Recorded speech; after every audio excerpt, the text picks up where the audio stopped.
के तपाईँहरू पनि यो टु वाटर हिट पम्प कसरी इन्स्टलेसन गर्ने भन्ने कुरामा अन्योल हुनुभएको छ? यदि छ भने आज म यस भिडियोमा वाटर हिट पम्प कसरी इन्स्टलेसन गरिन्छ भन्ने कुरामा चाहिँ बताउन गइरहेको छु। Hello it's me Raj, I hope सबैजना सन्चै होला। यो टु वाटर हिट पम्पको फङ्सन के हो? कसरी युज गरिन्छ? यसको इन्स्टलेसन कसरी गरिन्छ र यसको पर्पज के हो भन्ने कुरामा आज म तपाईँलाई सानो विस्तृत जानकारी दिन गइरहेको छु।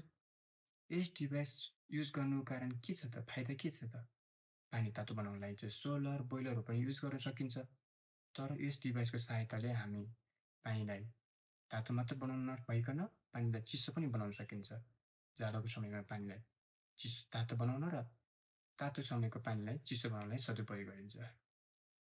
यो हिट पम्प इन्स्टलेसन गर्दा चाहिँ हामीलाई सर्वप्रथम चाहिने सामान भनेको चाहिँ हाम्रो लागि रेगुलर बेसिकमा प्लम्बिङ सामानहरू भनेको तपाईँको एल्बो, टी, युनियन, त्यसपछि गएर बल्बहरू, रुबिनेटो, रिटर्निङ भल्भहरू, पिआरबी भल्भ र तपाईँको चेबल अथवा तपाईँको नन रिटर्निङ भल्भ भनेर पनि चिनिन्छ।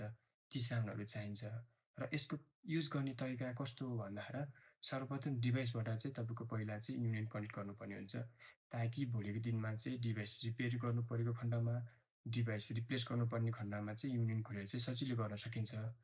क्रमबद्ध रूपमा चाहिँ जहिले पनि तपाईँको पहिला वाइ स्टेनर सदुपयोग गर्नुपर्ने हुन्छ।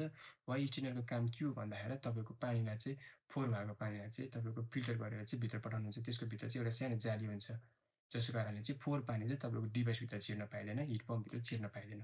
र त्यो सँगसँगै हाम्रो चाहिँ यसमा चाहिँ एउटा रिटर्निङ भल्भ युज गरेको हुन्छ, पिआरबी भल्भ युज गरिरहेको हुन्छ अनि अर्को भनेको एनआरबी भल्भ। त्यसको सहायताले चाहिँ तपाईँको एउटा पानी सप्लाई भइरहेको हुन्छ।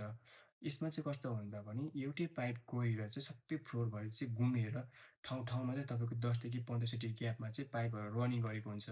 रनिङ गरेर चाहिँ तपाईँको रिटर्निङ आएर त्यही डिभाइसमा कनेक्ट भएको हुन्छ।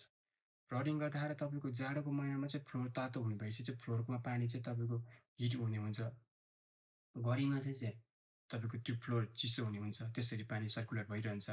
कसै पानीको लेभल घटेको खण्डमा चाहिँ तपाईँको पिआरबी भल्भ र तपाईँको एनआरबीको भल्भको सहायताले चाहिँ पानी चाहिँ सप्लाई गर्नुभएको हुन्छ। प्लम्बिङ सम्बन्धी नलेज पाउनको लागि, प्लम्बिङ सम्बन्धी जानकारी हुनको लागि चाहिँ मेरो भिडियोमा लाइक गर्नुहोस्, सब्सक्राइब गर्नुहोस् र फलो गर्नुहोला। र के कस्तो लागिरहेको छ, कुनै कुरा बुझेको छैन भने मलाई इनबक्स गर्न सक्नुहुन्छ। हस् त, धन्यवाद। Have a good day. Thank you. By by.